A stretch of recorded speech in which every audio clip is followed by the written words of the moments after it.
Hello दोस्तों। जैसा कि आप देख सकते हो मैंने यहाँ पे एसएससी सीजीएल का पिछली साल का कॉम्प्रिहेंशन लगाया है, जिसे हम क्लॉज टेस्ट भी बोलते हैं। क्या बोलते हैं? Cloze test. तो ये तो आपको अच्छे से पता ही होगा, लेकिन जनरली हमें इन क्लॉज टेस्ट को सॉल्व करने में काफ़ी मुश्किलें आती हैं। मैंने पिछली वीडियो भी बनाई थी जिसमें मैंने बताया था क्लॉज टेस्ट को सॉल्व करते टाइम हमारी अप्रोच क्या होनी चाहिए। इस वीडियो में भी मैं आपको वही बताऊँगा कि क्लॉज टेस्ट हमें कैसे सॉल्व करने होते हैं। तो वो थोड़ा छोटा था क्लॉज टेस्ट, ये उसके मुकाबले 2-3 लाइन इसमें ज़्यादा हैं और थोड़ा सही भी है, जिससे मैं आपको समझाऊँगा कि क्लॉज टेस्ट करते टाइम हमारी क्या अप्रोच होनी चाहिए। सिंपल सी चीज़ें यूज़ होती हैं वो बताऊँगा। ग्रामर का उतना यूज़ नहीं होता है, वो आप देखोगे कि कैसे मैं ये बातें बोल रहा हूँ। तो आप देख सकते हो ये यहाँ पे मैंने लिख रखा है एसएससी सीजीएल 14 जुलाई 2023। चलिए फ्रेंड्स शुरू करते हैं। तो सबसे पहले मैंने आपको जो बताया था, आपको वही अप्रोच लगानी है जैसे मैं बता रहा हूँ कि सॉल्व कैसे करना है। बहुत से लड़के क्या करते हैं या लड़कियां जो भी हैं कि आप लोग यहाँ से स्टार्ट करते हो और आपको जब इसका आंसर वर्क फिल करना होता है ना यहाँ पे, तो आप क्या करते हो, ये चीज़ें देखने लग जाते हो और सिर्फ यहाँ से लेके यहाँ तक आप पढ़ने लग जाते हो कि बस इतना पढ़ें और हमें समझ में आ जाए और हमें यहाँ से इसका जवाब मिल जाए और हम यहाँ पे फिल कर दें। ये हमारी सबसे बड़ी गलती है। जब पूरा पैराग्राफ दे रखा है तो यहाँ से लेके इसका पूरे का क्या मतलब निकल रहा है हमें ये समझना होता है। लेकिन मैं आपको बड़ी बातें नहीं करूँगा बहुत कि हमें सब कुछ समझ में आ जाए, हम जब इसे पढ़ रहे हैं तो एक एक चीज़ समझ में आनी चाहिए, नहीं। क्योंकि अभी मैं यहाँ पे बैठ के बात कर रहा हूँ, अभी मैं अभी आपको समझा रहा हूँ, तो मेरे लिए थोड़ा आसान हो सकता है क्योंकि टाइम का कोई रेस्ट्रिक्शन तो है नहीं, आराम से समझा सकता हूँ। लेकिन जब हम एग्ज़ाम में होते हैं ना, एक्चुअल एग्ज़ाम में, तब हमारे पास उतना टाइम नहीं होता है। तो हमें क्या करना होता है कि चीज़ों को जल्दी समझनी भी होती है और उतने में ही हमारा आंसर भी निकलना चाहिए और एग्जैक्ट उतना समझ में ना भी आए लेकिन आंसर आ जाए, ये चीज़ें हमें देखनी होती। तो मैं आपको वही बता रहा हूँ, सबसे पहली स्टेप जो है उसके लिए, जो सबसे पहली स्टेप हमारी, उसके लिए हमें क्या करना होता है, आप इसे पूरा रीड करिए। ये पहली अप्रोच है यहाँ से, कि पहली स्टेप ये है कि आप यहाँ से लेके, ये जो मैंने बनाया ना यहाँ से, आपको यहाँ से लेके पूरा यहाँ तक रीड करना है और अभी आपको इनके बारे में सोचना ही नहीं है कि क्या यहाँ पे ऑप्शन दे रखे हैं और क्या यहाँ पे फिल करना है। क्योंकि एक बार आपको ये समझ में आ गया ना, और क्या समझना है इसमें, केवल सेंस समझना है। अगर आपको इसका हिंदी का सेंस समझ में आ गया, वो भी मैं पूरा नहीं बोल रहा, अगर आपको थोड़ा थोड़ा समझ में आ गया, थोड़ा सा भी समझ में आ गया, तो यहाँ से आंसर निकलना आसान हो जाएगा। चलिए शुरू करता हूँ मैं यहाँ से, अब आपको बताता हूँ कैसे और मैं कैसे सॉल्व करता हूँ इनको। तो यहाँ पे लिखा हुआ है कि learning is a learning a new language can be challenging but it is also, और यहाँ पे दे रखा है ब्लैंक। अब इसका क्या मतलब निकलता है, अभी मैं इसके बारे में नहीं सोच रहा कि यहाँ पे क्या आएगा, लेकिन हाँ यहाँ पे ब्लैंक दे रखा है। तो यहाँ से आपको क्या समझ में आया, केवल आप ये समझिए किसके बारे में बात हो रही है और क्या बात हो रही है। ठीक है, कि आपको दो चीज़ों पर ज़रा ध्यान देना, जब भी आप कोई भी कॉम्प्रिहेंशन ऐसा पढ़ो और क्लॉज टेस्ट सॉल्व करो, तो ये देखना कि किसके बारे में, ये थोड़ा ध्यान देना। क्योंकि हमें क्लॉज टेस्ट जल्दी से पढ़ना है और यही 2-3 चीज़ें याद रह जाएँगी, बाकी सारी चीज़ें ये कवर नहीं हो पाएँगी जब आप इतना जल्दी से पढ़ोगे एग्ज़ाम में। तो क्या हुआ, किसके बारे में बात हो रही है और क्या बात हो रही है, क्या बात हो रही है। आप इन चीज़ों पे ज़रा ध्यान देना, मैं आपको बताऊँगा कि क्या करना है हमें। तो चलिए, अब जैसे यहाँ पे ये लिखा हुआ है, मैंने यहाँ पे लिखा है, अब यहाँ से स्टार्ट करते हैं। Learning a new language can be challenging but it is also.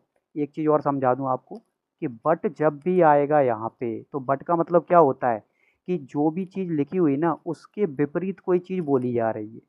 अगर मैं बोलूँ कि आप बहुत अच्छा पढ़ते हैं लेकिन आप अच्छा नहीं खेलते हैं, समझ रहे हैं आप? यहाँ पे मैंने अच्छा पढ़ने की बात कर दी, फिर बोला लेकिन अच्छा नहीं खेलते हैं, तो बट तभी लगता है। अगर मैं ऐसे बोलूँ कि आप अच्छा पढ़ते हैं और आप अच्छा खेलते भी हैं, तो यहाँ पे एंड लगेगा। तो बट से आपको एक चीज़ समझ में आएगी, कभी भी आपके कॉम्प्रिहेंशन में बट आएगा ना इस तरह से सेंटेंस के बीच में कॉमा लग के, ये और आगे भी मिलेगा आपको, ये दिखाता हूँ, यहाँ भी आपको सेंस समझाऊंगा बट का क्या है। तो बट हमेशा क्या करता है कि अभी जो बात बोली जा रही है, बात आगे कुछ भी आए लेकिन वो बात इसके विपरीत होगी। अगर ये बात पॉजिटिव में है, कोई अच्छी बात बोली जा रही, तो यहाँ उसके विपरीत होगी, नेगेटिव होगी। यहाँ अगर नेगेटिव में बात हो रही है तो यहाँ पे बात पॉजिटिव होगी। तो आप समझाता हूँ क्या बोल रहे हैं ये यहाँ पे। तो लर्निंग अ न्यू लैंग्वेज, एक नई लैंग्वेज सीखना, कैन बी चैलेंजिंग, चैलेंजिंग हो सकता है कि हम एक नई लैंग्वेज सीखें तो वो चैलेंजिंग हो सकता है। तो यहाँ से ये समझ में आया कि यहाँ पे एक सीखने की बात हो रही है, किसकी, एक नई लैंग्वेज की बात हो रही है कि अगर आप नई लैंग्वेज सीखना चाहते हैं तो वो चैलेंजिंग हो सकता है। बट अब आप समझ गए, अगर इन्होंने यहाँ चैलेंज की बात की है तो ये एक नेगेटिव वर्ड है कि चैलेंज, लेकिन यहाँ कुछ अच्छा लिखने वाले हैं, पॉजिटिव वर्ड लिखेंगे, but it is also fill up. अब यहाँ अभी मैं नहीं बोल रहा कि आपको यहाँ से फिल करना है, क्योंकि जब तक पूरा हम सेंस नहीं निकाल लेंगे तब तक नहीं करेंगे। आगे बढ़ते हैं। It can open up new opportunities for communication and cultural exchange. क्या लिखा हुआ है?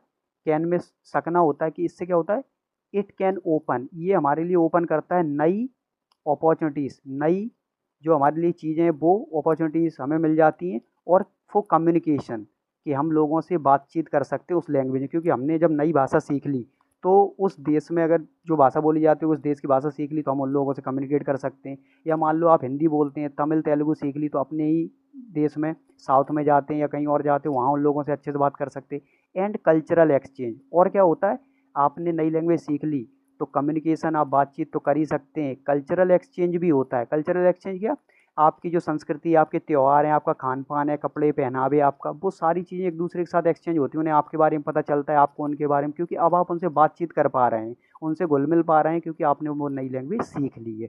ये चीज़ें निकल के आ रही हैं। हमें इतना टाइम नहीं है एग्जाम में कि हम इतना सब कुछ, ये तो मैं आपको समझा रहा हूँ। करना क्या होता है कि अच्छा नई लैंग्वेज की बात हो रही है, चैलेंजिंग हो सकता है, और वो भी नई लैंग्वेज की सीखने की बात हो रही है, ठीक है, तो कुछ नया लैंग्वेज उसकी सीखने जैसी कुछ बात है, आगे बढ़ते हैं। इतना आपको समझ में आया? अब इससे अपॉर्चुनिटीज़ मिल जाती हैं, कम्युनिकेशन और कल्चरल एक्सचेंज हो जाता है। अब यहाँ पे फुल स्टॉप हो गया। अब यहाँ से मैं हटा देता हूँ ये जो भी मैंने यहाँ पे किया।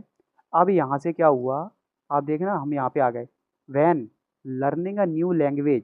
अब वैन का मतलब क्या है, जब, तो ये छोटी छोटी चीज़ें इनके मतलब पता होनी चाहिए।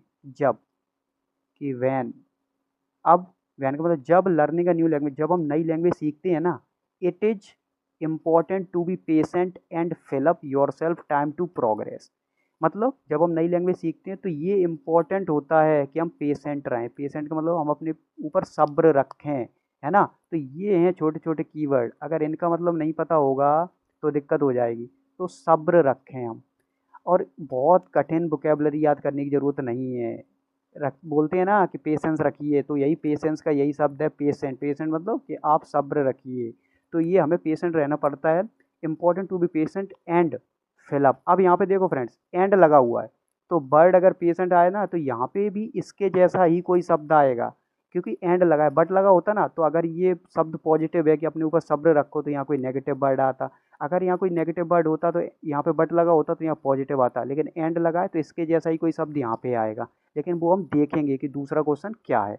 लेकिन आगे आप समझ गए, यहाँ पे लिखा हुआ है कि एक नई लैंग्वेज जब हम सीखते हैं तो ये इंपॉर्टेंट होता है कि हम सब्र रखें, और अभी फिलअप है, ठीक है।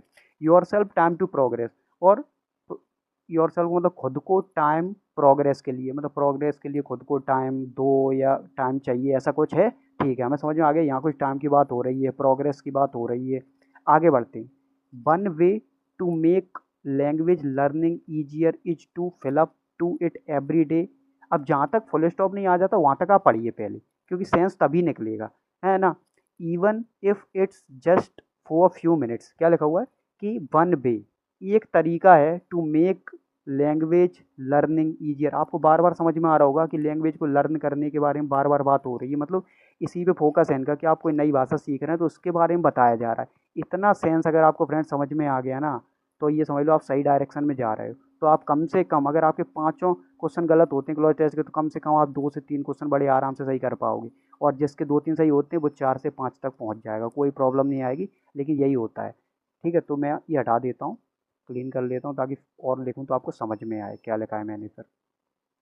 तो फ्रेंड्स, बाकी मैंने ये चीज़ें जो बताई आपको, चलिए यहाँ पे आ गए। मैंने बोला कि एक तरीका है to make language learning easier. हम कोई भाषा सीख रहे हैं, उसे अगर हमें आसानी से सीखना है, उसे थोड़ा आसान बनाना है, इज टू फिलअप, यहाँ पे फिर फिलअप दे दिया है। क्या वरना देखते हैं, टू इट एवरी डे, कि रोजाना। अगर किसी भाषा को सीखना आसान बनाना है तो रोजाना, दिमाग में भी आएगा रोजाना क्या करना है, कुछ ऐसा ही कुछ है यहाँ पे, ठीक है।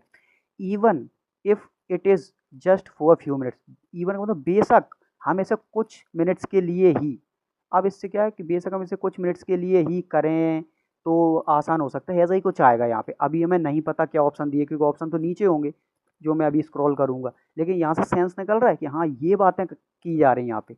चलिए आगे पढ़ते हैं। This helps in building consistency and re इन्फोर्सेस what you are learning. अब ये दिस क्या बात कर रहा है कि जब आप कुछ मिनट के लिए रोज़ाना ये चीज़ें करने लगते हो तो आपको पता है रोज़ाना जो चीज़ें करेंगे उससे कंसिस्टेंसी बिल्ड हो जाती है ना। कंसिस्टेंसी मतलब हम रोज़ाना उस चीज़ को कर रहे हैं, रिपीट कर रहे हैं और एक फिक्स टाइम पे कर रहे हैं। ऐसा नहीं कि हम उसमें डिले कर रहे हैं या फिर उसे हम टाल रहे हैं कि नहीं आज नहीं करेंगे, कल नहीं, कल कर लेंगे, ऐसा नहीं, कंसिस्टेंट हैं हम। And reinforces what you are learning. और अगर कंसिस्टेंसी होती है चीज़ों में तो आप जो सीखते हो ना वो चीज़ मजबूत होती जाती है, ये बताया जा रहा है। तो लैंग्वेज सीखना, उसे रोज़ाना सीखना, कंसिस्टेंट रहना, ऐसा कुछ किया जा रहा है। अभी तक हमने कितने शब्द सीखे?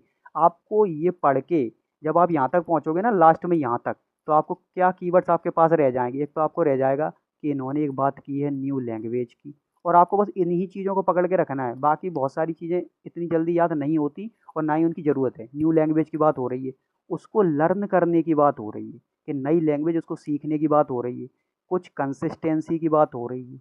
ये कुछ कीवर्ड्स मिले 3-4, आगे और देखते हैं। अब यहाँ पे आ गए, जो भी आप सीख रहे हो वो मजबूत हो जाता है यदि आप कंसिस्टेंट रहते हो। अब यहाँ पे practising speaking and listening is also important. Also का मतलब कि वो चीज़ तो है ही कि आप जो है स्पीकिंग बोलने की प्रैक्टिस करते हो और सुनते हो, वो तो इम्पोर्टेंट है ही। Not just reading and writing, मतलब कि केवल आप पढ़ते रहो और आप लिखते रहो तो वो लैंग्वेज नहीं सीख पाओगे। आपको उसके साथ बोलना भी होता है और सुनना भी होता है। मैं एग्जांपल ले लूँ इंग्लिश लैंग्वेज का ही। यदि आप इंग्लिश लैंग्वेज सीखना चाहते हो तो ये नहीं कि सिर्फ आप राइटिंग कर रहे हो, आप सिर्फ इंग्लिश में लिखते हो और आप इंग्लिश की बुक्स पढ़ लेते हो तो आप इंग्लिश बोलना सीख जाओगे या इंग्लिश समझना सीख जाओगे। नहीं, आपको उसके साथ स्पीकिंग बोलने की कोशिश भी करनी पड़ेगी और आपको क्या करना पड़ेगा, लिसनिंग, जो दूसरे लोग बोल रहे हैं वो भी सुनना पड़ेगा क्या कह रहा है। तो ये चीज़ें हैं। अब बात आती है यहाँ पे कि इतना समझ में आ गया होगा। अब है by immersing your self. Immersing का मतलब डुबा देना, अपने आप को उस चीज़ में डुबा देना। In the understanding of the language, मतलब कहाँ पे आ गया, अच्छा ये है, by immersing yourself in the language and culture. आप कोई भी लैंग्वेज सीख रहे हैं, आप उसमें अपने आप को डुबो दो उस लैंग्वेज में और कल्चर, मतलब आप उसमें मेहनत करो। ठीक है, ये हटा देता हूँ। आप उस चीज़ में मेहनत करो और उस लैंग्वेज को सीखने के लिए आप उनके कल्चर को भी सीखो। कल्चर मतलब उनका पहनावा, खान पान वगैरह, क्योंकि चीज़ें बोली जाती हैं सीधे तरीके से, उनका सेंस हो सकता है कुछ और निकल रहा हो। ये बातें भी तो होती हैं, तो उनके कल्चर के बारे में हमें पता चलेगा तो हम समझ पाएंगे कि बात जो वो कर रहे हैं वो किस सेंस में कर रहे हैं, कहना क्या चाह रहे हैं। तो ये चीज़ें बहुत जल्दी पकड़ में आएंगी यदि हम उनके कल्चर को भी समझने लगें। तो यही है कि आप अपने आप को पूरी तरह से उसमें समर्पित कर दो ताकि आपको वो लैंग्वेज जल्दी समझ में आए। You can accelerate. एक्सेलरेट तो आप पता है कि आप तेज़ी से बढ़ा सकते हो your fill up and gain a deeper understanding of the language, कि आप तेज़ी से एक्सेलरेट कर सकते हो योर, अब यहाँ पे क्या पता नहीं, ये हम देखेंगे। And gain a deeper understanding of the language, और आपको उस भाषा की गहरी समझ हो जाएगी। ठीक है, तो अब आपको बहुत अच्छे समझ में आ रहा है लैंग्वेज, उसकी गहरी समझ, कंसिस्टेंसी, न्यू लैंग्वेज सीखना, यही बातें हो रही हैं। इससे ज़्यादा इस कॉम्प्रीहेंशन में और क्लॉज टेस्ट में सीखने की ज़रूरत भी नहीं होती है, क्योंकि आपको पता है एग्जाम 2 से ढाई मिनट, ज़्यादा से ज़्यादा 3 मिनट में आपको ये 5 क्वेश्चन सॉल्व कर लेने होते हैं ताकि आप और भी जो सेक्शन आते हैं उन्हें सॉल्व कर पाएँ। अब यहाँ पे लास्ट रह गया कि लर्निंग अ न्यू लैंग्वेज, एक नई लैंग्वेज सीखना इज नॉट ओनली प्रैक्टिकल। देखना, अब मैं ये हटाता हूँ, क्या लिखा हुआ है कि learning a new language is not only practical. एक नई लैंग्वेज सीखना न केवल प्रैक्टिकल होता है, प्रैक्टिकल मतलब जो चीज़ रियल होती है, जो चीज़ रियल वर्ल्ड में एग्जिस्ट करती है कि हाँ ऐसा होता है, कि इसके लिए हमें प्रैक्टिकल होना पड़ता है और इसके लिए हमें सीरियस होना पड़ता है, ये चीज़ हम अगर सीखना चाहते हैं। बट अब ये बट लगा है फिर से, इसका मतलब यहाँ तो इन्होंने रियल वर्ल्ड की बात कर दी, यहाँ इन्होंने सीरियस होने की बात कर दी, यहाँ पे कुछ उसके अपोजिट होगा। But it is also fill up and can be a fun exercise. और जब हम फन करते हैं, एंजॉय करते हैं, तब क्या होता है, उतने सीरियस हम नहीं रहते। तो इसी वजह से ये बट लगा है ना। तो आपको इसका जवाब मिलेगा कि यहाँ पे इन्होंने प्रैक्टिकल होने की बात की, थोड़ा सीरियस होने की बात की। यहाँ पे जो भी ऑप्शन आएगा ना वो ऑप्शन इसके विपरीत होगा, क्योंकि कॉमा लगा है और बट लगा है। तो यहाँ पे हम देखेंगे कि क्या आएगा। इतना समझ लेने के बाद फ्रेंड्स, जब आपको यहाँ से लेके और यहाँ तक पूरा समझ में आ गया, अब कितना समझ में आया, जल्दी से आपने पढ़ा तो आपको कितनी चीज़ समझ में आई, अब मैं यहाँ पे लिख देता हूँ। आप देखना कि आपको सिर्फ इसमें कितना समझना था। वो और लोग बोलते होंगे कि आपको पूरा समझना है, या फिर ये भी बोलते होंगे कि आपको एक सेंटेंस पढ़ के तुरंत उसे फिल कर देना। यहाँ हमसे गलती हो जाती है, लेकिन मैं आपको बताऊँ, आपको एक बार सेंस समझ में आ गया, चीज़ें बहुत आसान हो जाएंगी। अब इसमें आपको कितनी चीज़ें पकड़नी है यहाँ से, आपको पकड़ना है कि यहाँ पे एक बात हो रही है न्यू लैंग्वेज की, एक चीज़, क्योंकि बार बार आया तो कम से कम इतना तो पकड़ में आ ही जाएगा कि एक तो नई लैंग्वेज की बात हो रही है, दूसरा उसे लर्न करने की बात हो रही है कि अच्छा उसे सीखना है, और तीसरी बात क्या हो रही है कि आपको कंसिस्टेंट रहना है, कुछ ऐसी बातें हो रही हैं, कंसिस्टेंट, हार्ड वर्क और ये सब करना है, ठीक है, ये तो होता ही है। चौथी क्या बात हो रही है कि आपको यहाँ पे देखना प्रो क्या आप एक्सेलरेट कर सकते हो, ये देखो एक्सेलरेट कर सकते हो, उसमें डूब जाओ, उसका कल्चर वगैरह प्रैक्टिस करनी होती है, ये सब, और ये एक्सपीरियंस अच्छा रहेगा। और ये सब, अब मान लो आपको इन तीन चीज़ें समझ में आ गई, न्यू लैंग्वेज जो सीखने की बात हो रही, कंसिस्टेंट रहना है, और बस, और ये फन एक्सरसाइज भी हो सकती है, ठीक है। ऐसा नहीं है कि केवल इसमें कठिनाइयाँ ही आती हैं, अच्छा भी लगता है सीखते जाते, तो ये तीन चार चीज़ें आ गई, बस हो गया काम। अब आपको बहुत ज़्यादा मतलब डिफ़िकल्टी फेस नहीं होगी, आपको सेंस समझ में आ गया कि ये पैराग्राफ कहना क्या चाह रहा है। अब मैं ये सब यहाँ से क्लीन करता हूँ और फिर बताता हूँ आपको कि अब आपको फिल कैसे करना है। मैं आपको टेक्निक बता रहा हूँ कि कैसे सॉल्व करना होता है, बाकी फिर एग्जाम में तो आपको बहुत जल्दी सॉल्व करना है और आप कर भी लोगे विद प्रैक्टिस। मैं और भी क्लॉज टेस्ट लेके आऊँगा, ये नहीं कि बस यही हो गया। तो ये सारी चीज़ें, अब चलिए फ्रेंड्स पहला क्वेश्चन सॉल्व करते हैं। तो यहाँ पे जो पहला क्वेश्चन लिखा हुआ है, ये देखिए आप, ये पहला क्वेश्चन है नंबर 1। यहाँ लिखा हुआ है select the most appropriate option. तो इसमें क्या भरना है, जब भी आपको अब पहला क्वेश्चन सॉल्व करना है ना, तो आप कुछ मत करिए फ्रेंड्स, आप आइए कि पहला कहाँ पे, यहाँ पे ये फुल स्टॉप लगा है, तो आपको यहाँ से लेके जहाँ तक फुल स्टॉप लगा हुआ है वहाँ तक पूरा पढ़ना है। आप पढ़िए अब कि learning a new language can be challenging, but लगा हुआ है ना, तो चैलेंजिंग नेगेटिव वर्ड हो गया, तो यहाँ कुछ पॉजिटिव आएगा, but it is also fill up, कि एक नई लैंग्वेज सीखना चैलेंजिंग हो सकता है और होता है, लेकिन ये इनसिग्निफिकेंट भी होता है। ऑल्सो लगा है ना, इनसिग्निफिकेंट भी होता है। अब देखें ना, बट लगा है, चैलेंजिंग भी होता है और अनइम्पोर्टेंट, और इम्पोर्टेंट भी नहीं होता है। हटा दो इसे, क्योंकि कोई चीज़ चैलेंजिंग भी है और अनइम्पोर्टेंट है तो उसे फिर हम सीखेंगे ही क्यों, क्यों लर्न करेंगे। आप खुद सोचिए कि ना तो उसका कोई मतलब है और वो कठिन भी है, तो उसे हटाइए फिर। तो ये इनसिग्निफिकेंट हटा दिया यहाँ से। अब ये छोटी सी कीवर्ड्स हैं, इनसिग्निफिकेंट, इंपॉर्टेंट, कम से कम इतनी चीज़ अगर हमें आती है ना, चीज़ें बहुत आसान हो सकती हैं। लेकिन आप कैसे और सेंस निकाल सकते हो, मान लो आपको इसका मतलब नहीं भी पता, तो आप थोड़ा कैसे एलिमिनेट कर सकते हो, कैसे सेंस निकाल सकते हो। तो यहाँ पे देखना, मैं अभी इससे छोड़ता हूँ क्योंकि ये इसका सही आंसर है। मैं इसे बता दूँ, पॉइंटलेस। पॉइंटलेस मतलब जिस बात में कोई दम ना हो, उसकी कोई, उस बात का कोई पॉइंट ही नहीं, क्यों कर रहे हो उसकी बात।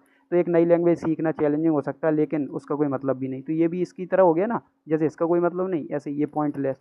कस्टमाइजिंग, कस्टमाइजिंग मतलब होता है मॉडिफाई करना, कि चीज़ों को अपने हिसाब से मॉडिफाई करना।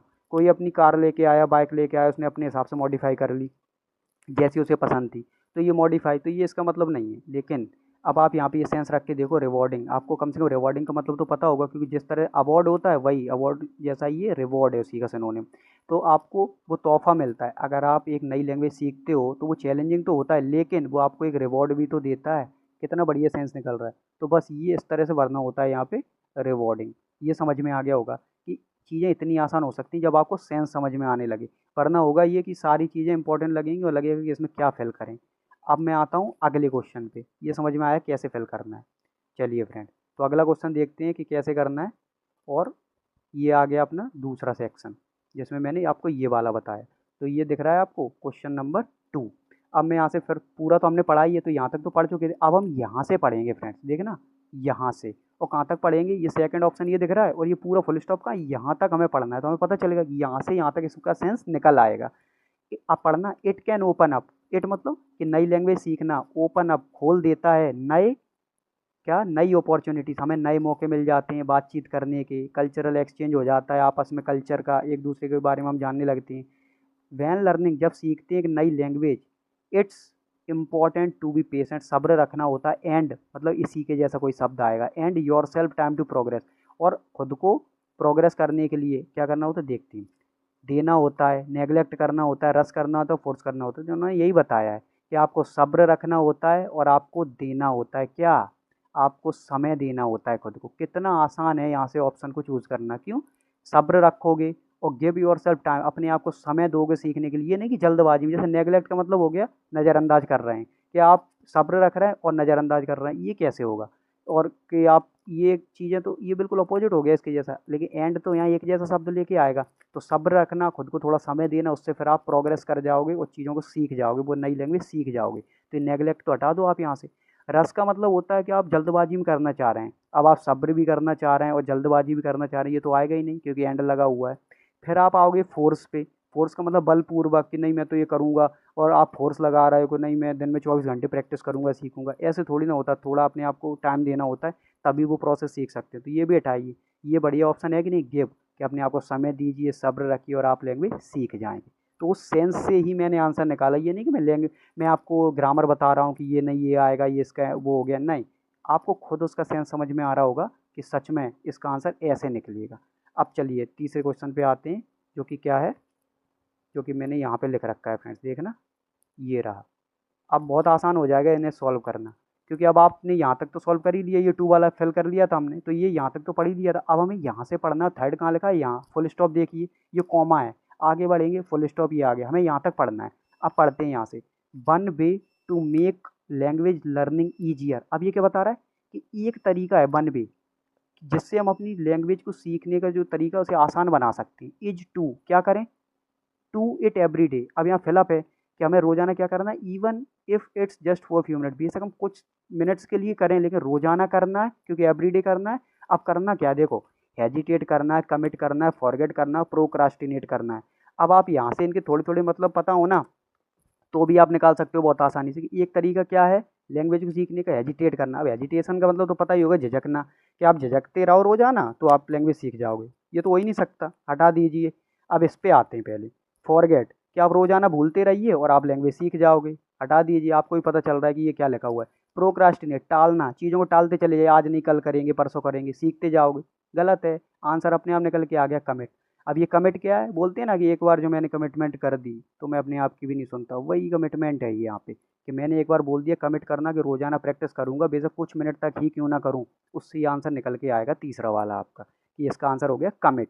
और यहाँ पे आपको यही फिल करना होता है, बस बहुत आसानी से। आपने क्या लगाया फ्रेंड्स, पहले देखो, पहले आपने सेंस समझा, पहले मैंने आपको क्लॉज टेस्ट पढ़ाया उसमें आपने सेंस समझा। दूसरा आप इसमें एलिमिनेशन लगा रहे हो, कि चीज़ें जो नहीं है उन्हें एलिमिनेट करते जाओ। आपको यहाँ से थोड़ी वोकेबलरी थोड़ी सी आनी चाहिए, अब थोड़ी सी मतलब बहुत कठिन चीज़ें नहीं पढ़नी है। मैंने पिछली वीडियो में बताया गलती क्या होती है, हम लूसेंट उठा लेते हैं और लूसेंट के थ्रू 10,000 है ना, 15,000 सिनोनिम एंटोनिम रटने में लग गए, हमें उनका मतलब नहीं पता, हम उनका यूज नहीं कर पा रहे हैं। और जबकि जो भी कीवर्ड्स आ रहे हैं कितने simple, patient, important, opportunities, learning, मैं क्या क्या बताऊँ आपको, यहाँ पे देखना आप, प्रोग्रेस, और यहाँ पे देखो इमर्स। अब ये इमर्स थोड़ा कठिन हो भी सकता है, तो एक दो चीज़ें कैसी हैं, ये भी हमारी डेली लाइफ में ऐसे वर्ड्स आते हैं। इमर्स मतलब डूबना, उस चीज़ में डूब जाएं आप, हैं। अब देखो डीपर लैंग्वेज, यही चीज़ें, एक्सपीरियंस, अनुभव, बहुत कठिन चीज़ें नहीं पढ़नी होती, तो ये चीज़ हो गई। अब आगे बढ़ते हैं फ्रेंड्स, देखते हैं फोर्थ वाला कि आगे फोर्थ वाला कैसे सॉल्व करना है। अब आ जाते हैं इस पे, तो ये फोर्थ वाला है क्वेश्चन नंबर 4। इसमें हम देखेंगे, यहाँ पे हमने थर्ड वाला सॉल्व कर लिया, फोर्थ यहाँ पे, और यहाँ तक तो हो ही गया हमारा, थर्ड कहाँ फुल स्टॉप था, ये रहा। अब हम फोर्थ वाले के लिए यहाँ से पढ़ना स्टार्ट करेंगे, और फोर्थ वाला ये है, ये पूरा यहाँ तक आएगा, यहाँ तक पढ़ना है। तो पहले ये डिसाइड कर लेना होता है कहाँ से कहाँ तक पढ़ना है, तो यहाँ से पढ़ेंगे अब हम। This helps in building consistency. अब हम रोजाना अगर प्रैक्टिस करने लगे तो उससे कंसिस्टेंसी आ जाएगी, और जो भी हम सीख रहे हैं ना वो मजबूत होता जाएगा, क्योंकि रोजाना रिवाइज कर रहे हैं, रोजाना प्रैक्टिस कर रहे हैं, ये सेंस निकला। Practising speaking and listening is also important, not just reading and writing. केवल पढ़ना और लिखना ही नहीं, हमें यहाँ पे प्रैक्टिस भी करनी होती है बोलने की, और हमें सुनना भी होता है दूसरों को, इस तब हम लैंग्वेज और अच्छे से सीखते हैं। बाई इमर्सिंग योर सेल्फ, खुद को उसमें डुबो दो, in the language and culture, उस भाषा में और वहाँ रहन सहन जो है लोगों की, उसमें यू कैन एक्सलरेट, आप तेज़ी से बढ़ा सकते हो, योर क्या बढ़ा सकते हो यहाँ पे, and gain a deeper understanding of the language, और आपको उस भाषा की एक गहरी समझ हो जाएगी। तो आपको समझ में आ रहा है क्या चीज़ बढ़ सकती है, पिच बढ़ सकता है, कॉम्प्लिसेंसी, प्रोग्रेस और स्टेमिना। अब हम लैंग्वेज सीख रहे हैं तो हमें स्टेमिना थोड़ी ना बढ़ाना है ना। अब यहाँ पे प्रोग्रेस का क्या मतलब होता है, आपको समझ में आ रहा है कि हमारी जो है ना उत्थान होगा, हम आगे को बढ़ेंगे, हम प्रगति करेंगे, विकास करेंगे, ये चीज़ें हैं, है ना, कि आपका डेवलपमेंट हो रहा है यहाँ पे, ये चीज़ है। तो ये सेंस यहाँ से निकल के आता है कि आप प्रोग्रेस करेंगे। और ये पिच का मतलब होता है कि पिच का मतलब वॉइस से भी है यहाँ पे, आवाज़, कि आपकी आवाज़ बढ़ जाएगी और ये सब। अब आप कॉम्प्लिसेंसी का मतलब, तो कॉम्प्लिसेंट का मतलब यहाँ पे ये है कि फ्रेंड्स आप चीज़ों को, शालीनता, प्रसन्नता, ये है इसका मतलब कि खुशी, हैप्पीनेस। तो यहाँ हैप्पीनेस से क्या सेंस निकल रहा है, अगर मैं यहाँ पे आपको बताऊँ, तो यही है कि अगर आप लैंग्वेज को ये सब करते हैं और आप अपने आप को उसमें डुबो देते हैं तो आप एक्सेलरेट कर सकते हैं और डीपर अंडरस्टैंडिंग हो जाएगी, तो आपकी प्रोग्रेस बढ़ जाएगी जब आप प्रैक्टिस अच्छे से करते हैं। तो इससे ये सेंस निकल के आ रहा है यहाँ से। और ये तो कॉम्प्लिसेंसी मतलब हैप्पीनेस, खुशी, ये सब होता है। तो आपको ये समझ में आया होगा कि केवल सेंस समझ लेने से और इन सारी चीज़ों से ये आंसर्स बन सकते हैं इसके।